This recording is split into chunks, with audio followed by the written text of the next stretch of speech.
Welcome to the third video in the series. So this is going to be a breakdown of Surya Namaskar. Some of you might know what that means. There's Sun Salutations.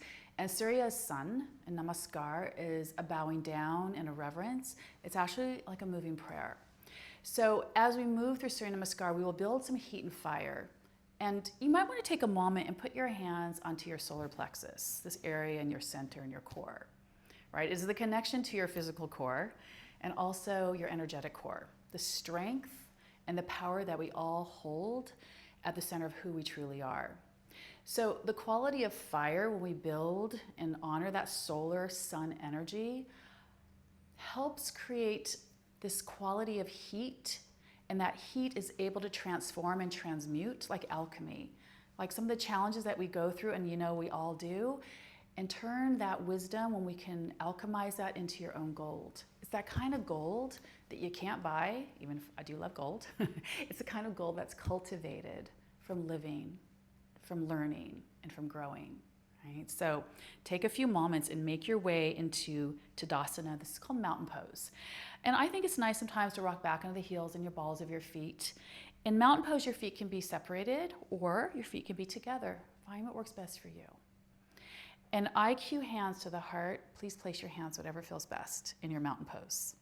We all have mountains to climb in a lifetime.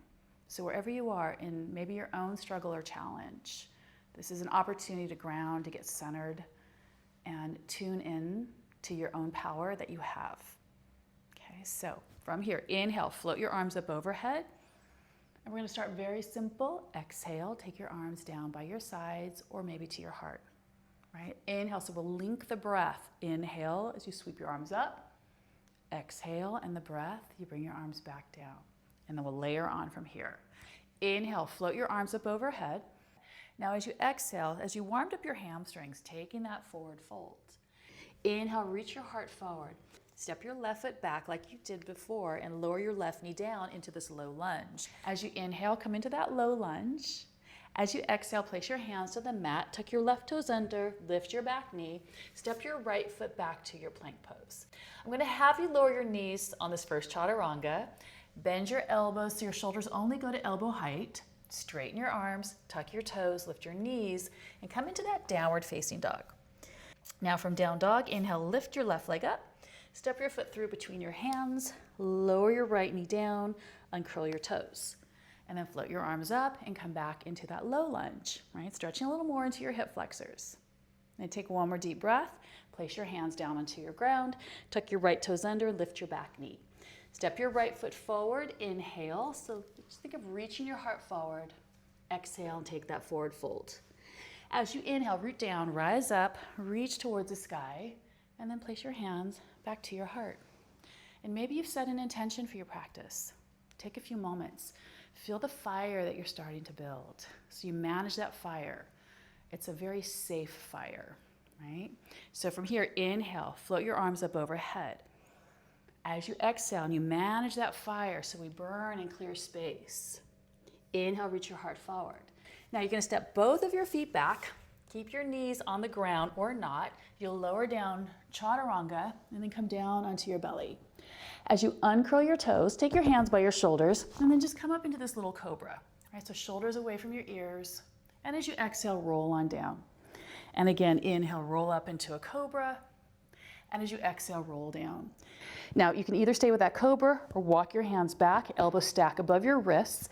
And as you inhale, you rise, lift the thighs, move your chest to the gateway of your arms, and then lift your hips, downward facing dog. Inhale, reach your heart forward, and then exhale, take your forward fold. Inhale, as you root down, rise up, and then hands return to the heart. You're starting to feel a little heat, a little fire.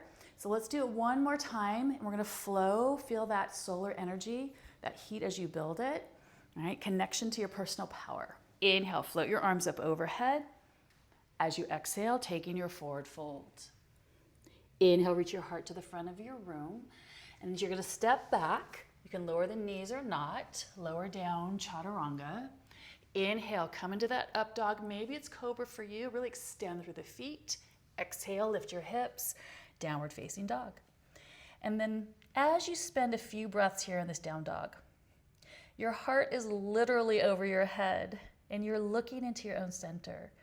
It's a few moments to quiet the busyness of the outer world, the busyness of your mind, and really tune into your center, your breath, your heart. This is how we keep claiming that agency. And as you look to the front of the mat, step one foot and then the other. Inhale, come up halfway. Exhale, take your forward fold. Inhale, root down. As you rise up, reach towards the sky. Exhale, and hands return to the heart. Thank you for joining me. And if you really, I love Surya Namaskar. I do it a few times each day. You might want to do a few more on your own. Keep building that heat, clear that space, and keep remembering, come back to your center, how you hold your personal power. Because what we do on these mats for our own self-care affects the collective care. Thank you.